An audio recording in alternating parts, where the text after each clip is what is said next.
All right. I'm going to now share the last experience that I had. It was at Vipassana, and it was another 10-day silent retreat. And it was incredible what I experienced and what I witnessed. So I went in with kind of the intention that I was going to follow the meditation and really focus on meditating rather than trying to melt too many knots or getting into the yoga balls. And I really wanted it to help me deepen my meditation practice so that it would be easier for me to do a daily meditation, which I was really struggling with before I left. And so that was kind of my original goal. So for the first 4 days, things were going kind of on track as per their instruction. So, just like in the last one, I was like, feeling the respiration, and I was able to like feel it in a particular spot, the breathing. Then I was able to feel the sensations underneath my nose. And then when we got to the fourth day and we started the body scan, all of a sudden I lost the sensation completely. I couldn't feel anything. And I started to panic again. Then I remembered, wait, this happened last time and there was a reason it happened. So I'm just gonna honor, what's coming up and see where it takes me and not stress about it. So on that day, I was just kind of mulling around. I couldn't feel the sensation. I didn't feel like I could melt any knots. So I was just basically, mulling around in my room. And then I remember thinking, it was a question of like, why does this have to be so hard? And that's when I started getting a download. And I'll share at the end what that download was all about. But essentially, I started getting these downloads of information, like dense amounts of information. It's around my purpose and like the nature of human condition and the way things work and the nature of reality. Like I started getting increasing like downloads. Anyway, so when I went to the group hall later in the day on the fourth day, suddenly I noticed for the first time, and I hadn't noticed it before, was that I was seated on the back wall because of my low back. I needed some back supports. They had me seated on the back wall. And all the seats to the left of me, that whole row was moved forward for some reason. 3 seats to the right of me were cleared and 3 seats in front of me. And the way I was positioned, I was like right in line with like both teachers could see me, the male and the female teacher were within line of sight for me. So I remember thinking like initially the first couple days, like I don't know how I'm gonna do any movement. They would see me directly. And the weird thing that happened by day 4 was, first it cleared. It looked like like everyone around me cleared. And I remember just noticing that. Then the woman who was 2 rows in front of me, she moved back a row and sat up on a high stool. So the way she ended up being seated with her shawl and her hair and like position, between her and the person 2 in front of her, they were perfectly blocking the teachers so nobody could see me. And then what started happening in the session itself was my hands started moving just like in the first one. So this time I was ready. I put my shawl on and I was like kind of having my glasses on, worried that they would see. But what I noticed very quickly was that my higher self, who like kicked in, I felt the fascia release in the back of my neck, kicked in. She had a way better like control of like what was going on. So she could, as soon as someone was about to open their eyes, she would just move into meditation pose. And then I started becoming so confident in her ability that I just took my glasses off, closed my eyes, just kind of surrendered to like what was going to happen.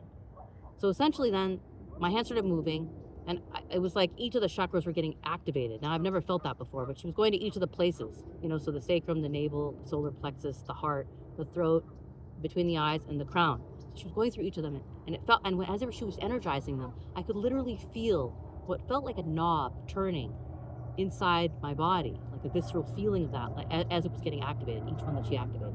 And then she started doing kind of a balancing move. It looked like a balancing movement, or like across the 7 chakras. And coincidentally, it was the 20th of January, transition of power. And I was kind of curious if anything was going to happen. And I also heard from the astrologists that I think 5 of the 7, all 7 7 of the outer planets were going to change signs in like this couple weeks window, starting I think that day. And they say when the outer planets change signs, it's rare. There's planetary shifts that happen. And then as above, so below. So one of the things that I was curious about was like, is it going to be related to the 7 outer planets of the 7 chakras? So I was intrigued then because I started activating all 7 chakras. And then as she started balancing it, I started hearing like howling winds outside. At first I'm like, yeah, coincidence. But then as she swirled, I heard swirling, and to the point where the building was like creaking from the amount of like winds. And it was a perfectly like sunny day.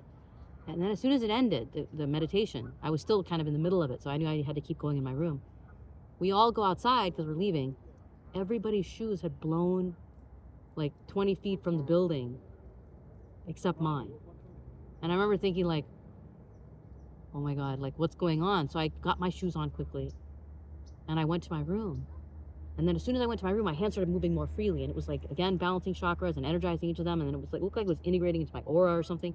As soon as it stopped, 10 minutes later, at the same very moment, the howling winds like stopped.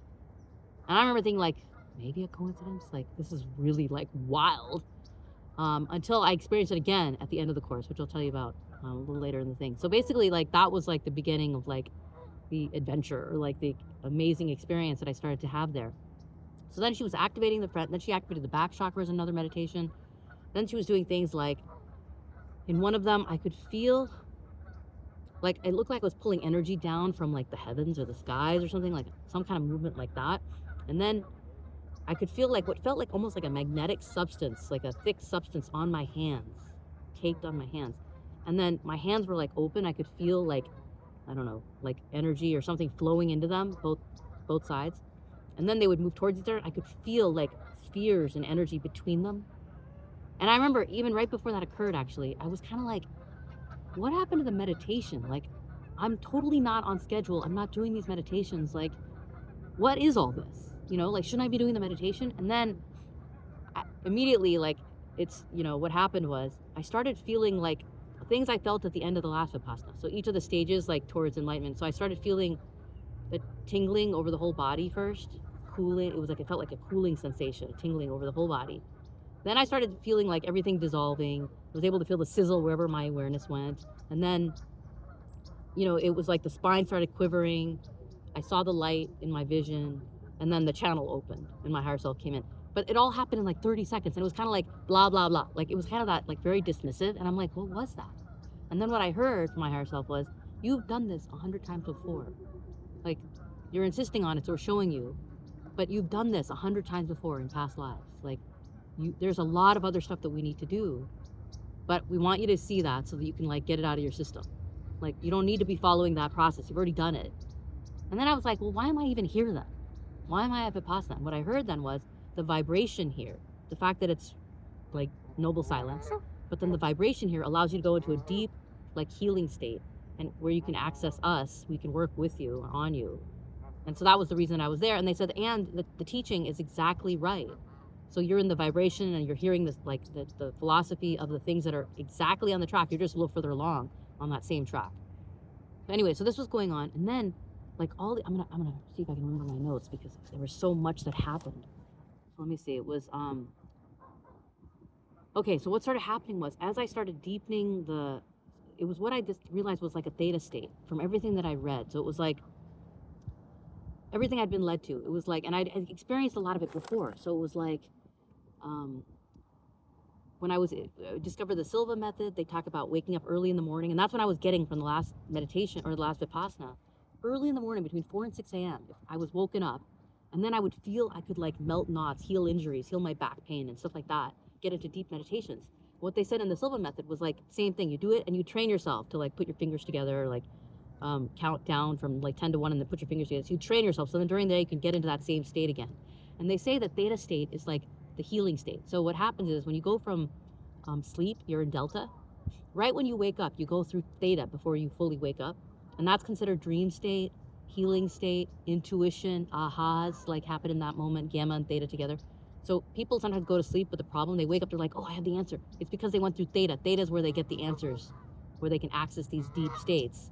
And then like Einstein and Tesla, they would actually like sleep with a steel ball. And then when they fall asleep, the ball would fall and it would wake them up and they would be in theta and they'd get all these ahas and insights and they would use that as a way to progress their scientific discoveries. And then I like realized that the reason why it's so effective 4 to 6 in the morning is that not only do you come out of sleep, so you're still in theta and you can prolong it if you don't pick up your phone. So what happens is there's theta, next is alpha, that's like neutral, what you often get in meditative states. Then there's beta waves, which are faster brain waves. And those are when you're thinking, worrying, planning, organizing. So it's kind of like, and it wipes out theta then. You have mostly theta, and most of the time we're in beta. When we're during the day, we're in beta. And the more beta you have, the more you can become more anxious. You know, and so essentially then it wipes it out. So they said, don't look at your phone, just step into this meditation or this healing, whatever. So essentially then, we got company. But essentially then, from 4 to 6 in the morning, not only do you come into theta state, but because it's quiet, most people are asleep, there's no entrainment. You're not picking up other people's beta waves and then going into beta. So you can stay in theta longer and go deeper into theta. Well, the thing about Vipassana, this 10-day silent retreat, is that it's 4 to 6 in the morning, pretty much day round, 24/7, because there's no talking, there's no reading, no writing, no eye contact. So it's basically like silent. And the vibrations here, because so many people have been here, there's a lot of theta. As people go into these meditative states, they're also going into theta. So through entrainment, through the quiet, the fact that I'm not talking or like getting more signals, I can stay in theta longer. So essentially I'm going deeper and deeper and deeper into theta. And what I started discovering then was the deeper I went into theta, more magical things started to happen. So I started like more healing, and I started discovering like layers of or levels of melting. So initially I would describe it as like melting like butter. It would be like wherever, and it would be initially like wherever I put my yoga ball, for example, or my awareness. If I focused in that particular area and breathe into it like a deep breathing, like a Jai breath, deep breathing, I could melt the knot, and it would be like at a steady pace of melting. Then what I started doing as I got deeper into theta, it started melting. Like I didn't have to have as much like focused awareness on it. It would just start melting automatically in multiple spots all at once. I felt like a snowman or an iceberg is how I describe it. I was melting like inside, outside, like more rapidly, multiple places and more rapidly. And what I believe is happening, they talked a little bit briefly about it in Vipassana, was the conscious mind and the subconscious or the unconscious, the barrier kind of breaks between them. I'm going to say conscious and subconscious. But what I think is actually happening is as you become more aware into the deeper theta state, the conscious mind expands into the subconscious. So more of the subconscious is now aware or conscious. And everything in that layer that you've reached, because it can go deeper and deeper, is now kind of like trauma that you can look at without being triggered. So you can basically release it from your system. So you start melting away. It starts releasing from your system, just like trauma would. Just like it is trauma, sankharas that you're releasing from your system. Then what I noticed was, like 12, and so she started waking me up in the middle of the night, every couple of hours, and I was going through this deep healing. And at first I thought like, I need to do the yoga, I need to do the melting, and I would like focus on a particular area and try to melt all the way. And then I was doing different stretches that felt really good to me where I could feel the tightness or whatever.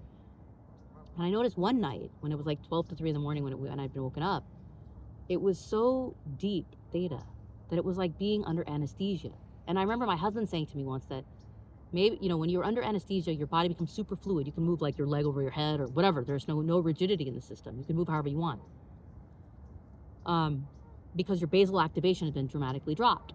So one of the things that I think was happening is as I went deeper into theta, my basal activation was dropping, my fluidity was increasing, and I was able to access more layers of the subconscious and where the corresponding trauma was in my body, sankharas in my body. So basically like, one night, I remember it was so deep, and it literally felt like I could feel nothing as I was melting. Like I go all the way to the bone, and I started worrying, like, am I going to injure myself? And it reminded me, like, under anesthesia, you can do whatever you want, but there is going to be, like, if you do a surgery or you cut into stuff or you fold stuff, when the person wakes up, they're going to feel that soreness and that pain. So you do want to be conscious about what you're doing in that state. And I kind of started worrying, like, maybe I need to be a little more thoughtful instead of just smashing it all the way to the bone, like, who knows? And then I'd wake up, or I'd come out of the theta state, like less theta state. I feel like when I work on all these different things, I feel soreness. And then I thought, like, why am I feeling soreness? If I'm removing sankharas. And what I realized was happening was, essentially, it's like chemotherapy, or it's like I'm trying to, like, in the interest of removing the sankhara, the rigidity in that part of the body, I was like linearly trying to compress everything to get to it. So I was like almost like causing trauma or pain to all these other cells or parts of the body, or the part to get to that sankhara through that linear path that I was taking. And when I started surrendering and then I realized at one point, like, wait, this is such a vastly intelligent system, and it seems to know what to move me with. So what if I just defer to her instead of doing it myself? And so what I realized was that, as like I deferred, she started moving me in a really non-linear path that was like, essentially it felt like I was unwinding. So I was moving in a really like completely non-linear way. And what I felt was, it was like pulling on a thread. So it was like she was following the sankhara in a particular sequence, unwinding it. And when she did that, I felt no soreness when I came out of it. So it was like, and that what she said to me then was like, it's like you're using a hacksaw versus a surgical instrument to like get at these sankharas. So that's when I started realizing I need to defer. I need to like learn to let go to my higher self and let her take me in the most effective, efficient way to remove these sankharas and get me to deeper states of theta. So that's what started happening. I started learning, and it was hard for me because my whole life has been about control. And I noticed even when she was like taking me through, so she started taking me through yoga in my room, like automatically, like to release different sankharas and like heal different parts of the body. So she would take me through all these different yoga positions, and I started trying to I'm like, oh, I know what she's gonna do, and I would try to move, and then she was gonna do something else. Then I feel a resistance because I was going in a different direction than her. And so then what she then shared with me then was, don't try to predict what I'm gonna do. Like, you're not gonna be able to predict that. Instead, just let go, let me do it. Instead, what you should do is, one, focus on the sensation. Can you keep up with all the parts that are moving and what your feeling is in that part of the body? Because it's just like life, it's moving very fast. Can you keep up with it? Can you feel it the whole time? Then she said the second thing to focus on is your breathing. You're holding your breath sometimes, you're breathing really hard. Can you breathe deeply and slowly with the movements so you can release more sankharas? And then she said the third thing to do is learn to let go. And she said this is all the same kind of things you want to do in life. Sense, breathe, and let go. So she was kind of teaching me these lessons as we went along. It was amazing. Anyway, so then I'm trying to think other things that really were amazing that she was showing me. Oh, the other thing I noticed as I went deeper into theta, the other thing that I started noticing was my ability to appreciate multiple perspectives. So as an example, before I came to the Vipassana, right after New Year's Eve, which we were in New Orleans, an hour from the attack, we got home down the same exact path as the attack, which was surreal. The next day I got the flu, and I wasn't taking any meds, and I had fevers and chills, and I was in bed for almost 3 days. And I didn't want to take any meds, and my husband was wondering, what the hell, why not? And I was trying to think about why not? And so what was coming to me in Vipassana then over the course of these days I went deeper was, well, there are many ways to look at it. One way to look at it would be she doesn't believe in science. That's why she doesn't want to take any meds. Another perspective would be she wants to develop equanimity to sensation. So if she's not going into fight or flight or suffering without the medication, then she's learning how to move through pain without suffering. That's the whole point. That's the path that I was shown. Equanimity without sensation. That's a path to liberation. So she doesn't need the meds. If she's suffering, she's going into fight or flight. If she's suffering, sure, take the meds. I would take the meds. But maybe I'm trying to push the envelope so I can tolerate more and more pain without suffering. Another perspective might be everything happens for a reason. Her will is more aligned with divine will than ever before. So maybe energy is being shifted in her body. Maybe the fevers are burning away more sankharas or clearing her system. Because what soon happened after that, I got the flu for 5 or 6 days. Then I got my period. Then I started feeling like I was getting hot flashes, and I was maybe I'm perimenopausal. But what I realized was all of that were tools to clear my system in preparation for what was going to happen at Vipassana. So basically, what I started seeing was there are many ways to look at it.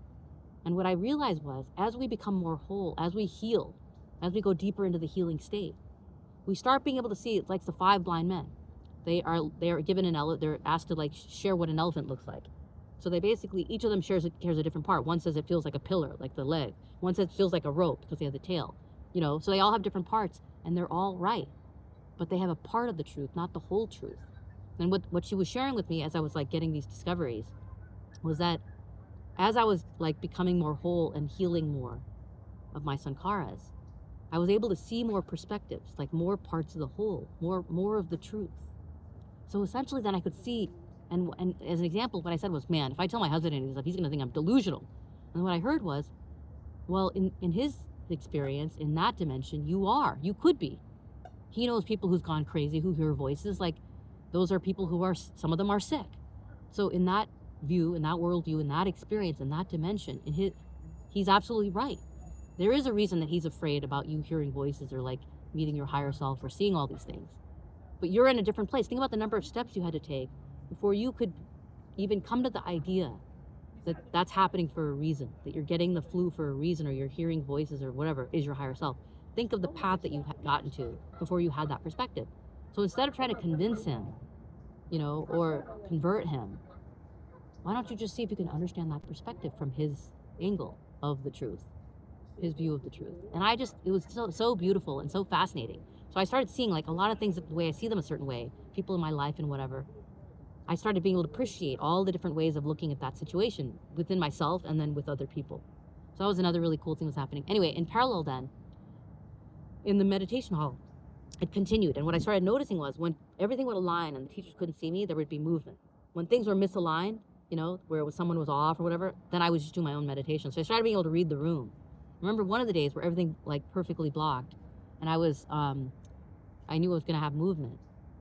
What started again happening was she started like first. It was second and fifth chakra, so my low back, which I've always had issues with since I was little, and my neck, where I fractured two vertebrae in a car accident 20 years ago. So I've always had issues with my neck, and she was working on those two, second and fifth chakra, and they're connected energetically because the second chakra is all about your identity and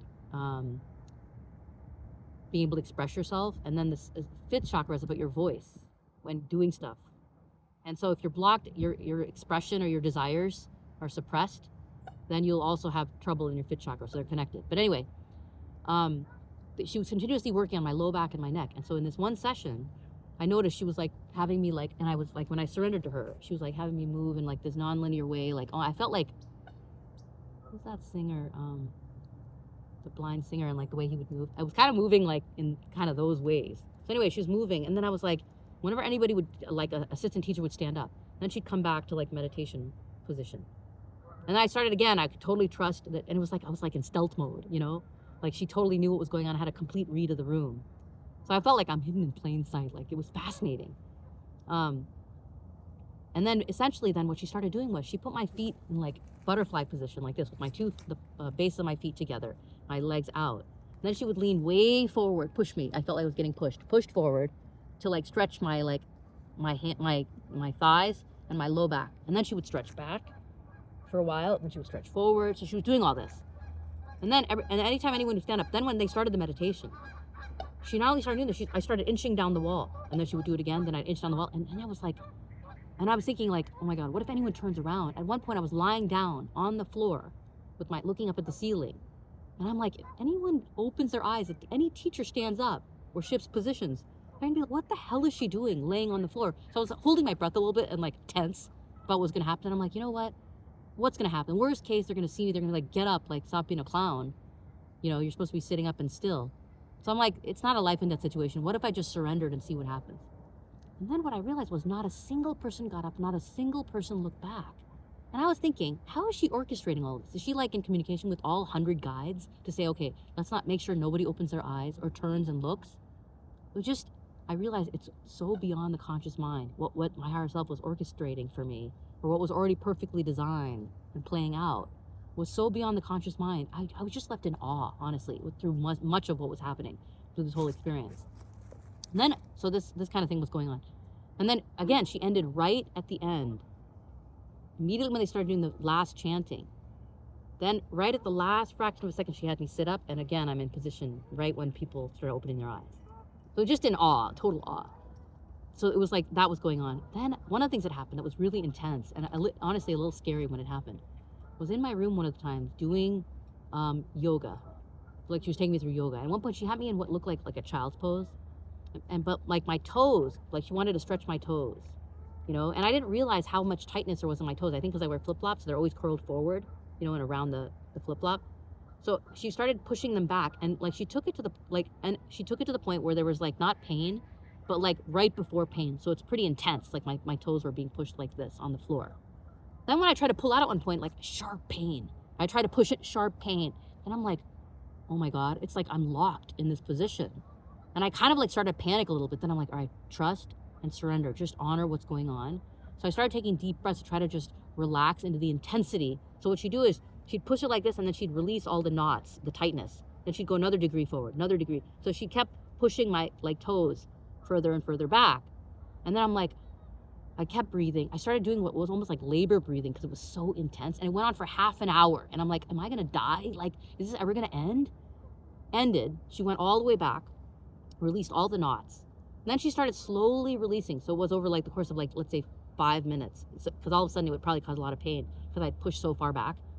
Slowly started releasing. And when she released both my feet, I noticed, maybe because I was pushing and pulling or something, my left toe, it felt injured. Like my left foot felt like I had injured it.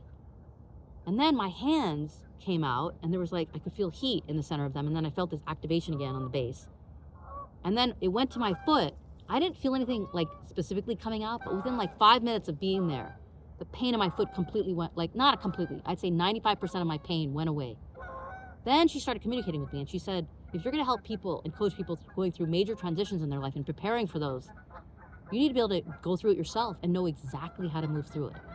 So that was one. Then she said, second, we want you to see that you have healing capability that's going to grow. The more you clear, the more energy we bring in, the more healing state you get into, the more we're going to be able to help bring that within you. And you're going to be able to do this. So that's the second thing they were showing. And then the third thing they were showing me was, and Barbara Brennan talks about this in her book, light emerging. And she talks about the different levels of human sense perception. And they're the highest level, and there are different levels of healing. The highest level, level 9, is when the guides will come through your hands and actually do surgeries on people for you, through you. And I was like, man, that would be cool. And what they said was, you're going to get there. But you have to be able to remain perfectly still for up to half an hour, like even longer, because we're doing surgery. If you move at that point, that would be like, moving in the middle of a surgery, a really critical surgery, you could cause pretty severe injury to someone. So part of it's we're training you to be able to like stay still for that period of time.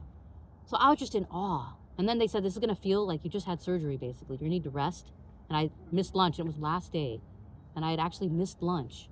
And they actually wanted me to like not go, because last day, so they opened the silence. They didn't want me to be in where people were talking, because I would lose that theta state. I realized later in the evening when I went to talking, I came out of theta. It was a lot less than what it was like the previous day. So I realized what was going on. Okay, so that was like amazing. And then, oh right, one of the things, so the thing I kind of realized, one of the things that was downloading was, I got like an entire coaching program about how it's all gamified, and making it all about play and a sense of adventure, which is where it came from. That was where the idea came from. And it was basically like, I started seeing life as a game board, and then you have a path. And the gene keys, which I recently discovered, it's like the golden path. And there are going to be major things that happen to you, whether you like it or not. So it's kind of like you're going to have the baby. Whether you move through it with like pain and trauma and like fear and tearing and, or you move through it with grace and ease and like it's a spiritual profound experience. That's, up to you and what you're able to move through.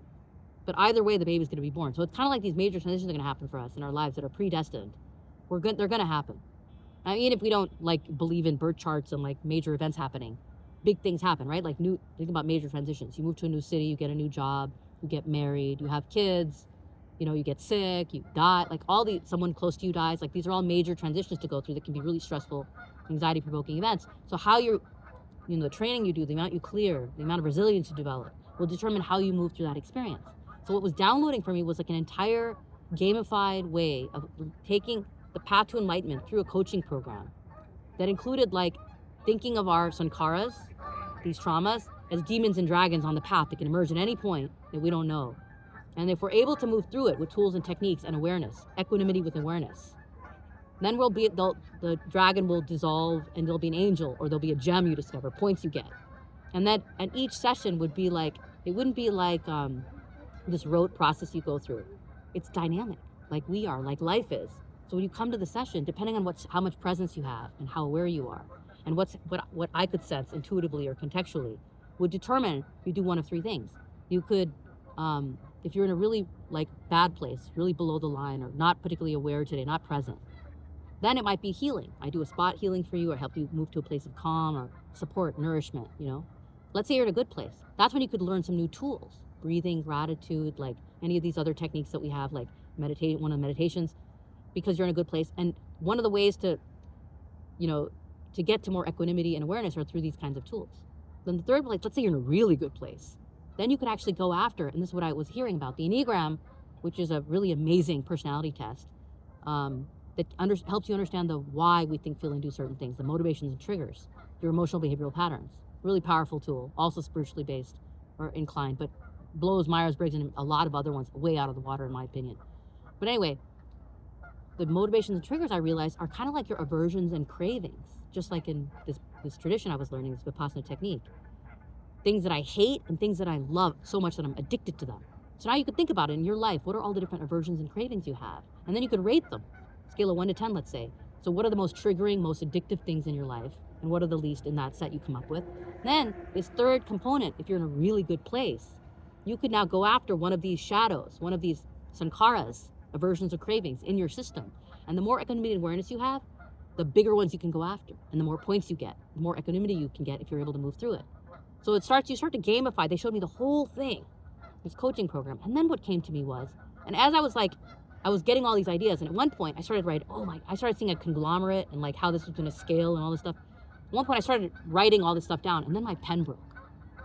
And then I'm like, well, I can fix that. I was fixing my pen, and then I couldn't fix it. It got worse. Then I had the ink cartridge, and I was like writing with the nub of the ink cartridge or whatever. And I'm like, wait a minute, something doesn't seem right. Like everything's like synchronized and flowing. Like maybe this is a sign. And I'm like, is it? And then I heard her say, yes. Why aren't you listening?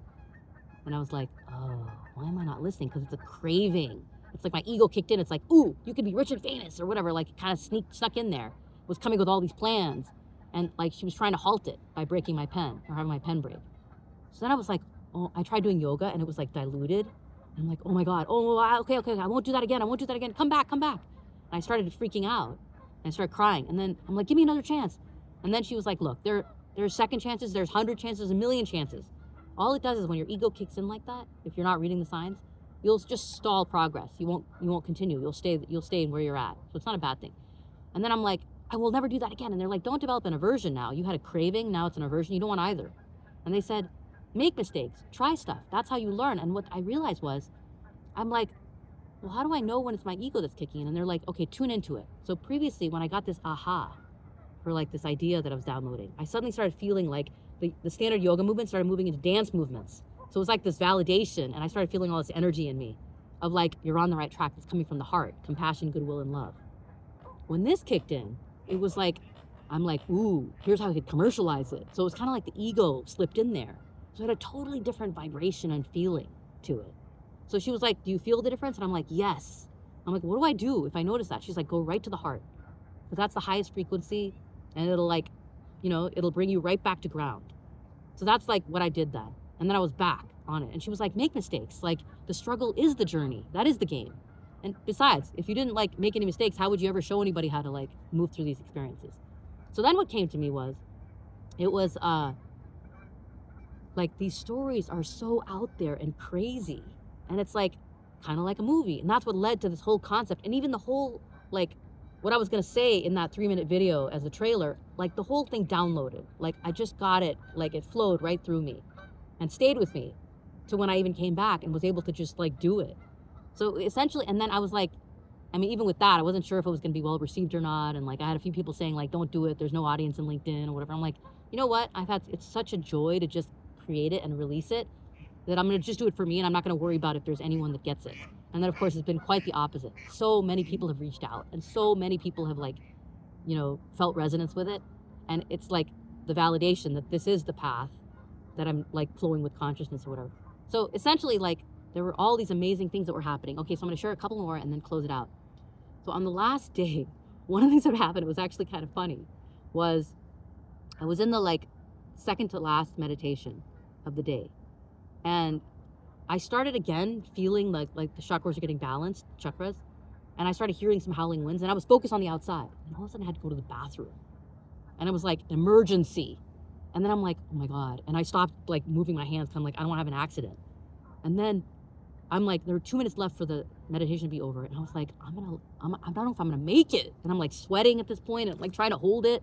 And then like, I'm like, should I leave? Just leave? Like, I don't know if I'm going to make it to the door. Like, it's going to be really embarrassing if I run to the door right now and disrupt everyone's meditation. Like, let me just see if I can hold it. I'm like, I don't know if I'm going to make it. And I'm like freaking out. And I'm like, what the hell? This went totally awry. What the hell is going on? Like, I hate this. And then I'm like, wait a minute. No aversion, no craving, no aversion, no craving. As soon as I said that, it came down, the feeling came down 50%. And then I'm like, oh my God. And then as soon as I realized that, I'm like, okay, equanimity. And I was able to move into that theta state rapidly. As soon as I did that, I immediately, the feeling completely subsided. And I had that image of like in, I don't remember which episode of Star Wars, but Rey, she's on the edge of the cliff and the bad guy has the like lightsaber against her throat. She's on the cliff edge and she's gonna die. And she closes her eyes and meditates for a moment, and then she's like able to like totally like gain her strength, and she's overpowers him, and she gets out. It was like that same feeling. And then I'm like, what the? So I asked my heart, I'm like, what the hell was that? Like that would have been one hell of a celestial crescendo of the program if I shit my pants. And then I heard her like kind of laughing, and she was like, well, I wanted you to practice equanimity, like how to move into the eye of the storm. So I was creating a storm for you. I'm like, you have one hell of a sense of humor. And I started laughing. I thought it was hilarious. So I realized my higher self has a total sense of humor. I think all of ours do, because they have, highest self-esteem or whatever. And then before the last meditation of the day, the last day, they had us meet with our groups, and I met my carpool group again. And then they were like, let's load the car tonight because we need to leave early in the morning. So I went and got my bag. As soon as I came out, it was raining. And I'm like, shit, I got to walk half a mile. I'll probably get drenched. Whatever, I'll change my clothes later. And then all of a sudden, the course manager comes out, has a golf cart. It's like, would you like a ride? I'm like, well, that was perfect timing. I jump on, get a ride. As soon as we close the trunk of the car, we start getting thunder, lightning, and a hailstorm. 2 inches of hail. And it's like, whoa. Like right after I was doing the swirling energy, like it was right after that. And then, like, we go back to the last meditation. And in the last meditation, then, she was healing my neck because I had done all that forcing it and trying to like do it linearly. So she was healing all the damage I had done. And then she was like, that night, the last night, she was like going back through and like releasing like in this non-linear fashion. And what I've since discovered then is, the net of it is that we have to release in a sequence, unlock in a sequence that only our higher self can actually guide us to most effectively. So the key is to connect to our higher self and then learn to surrender to them, take you down the greatest path. So I think I'm going to end there.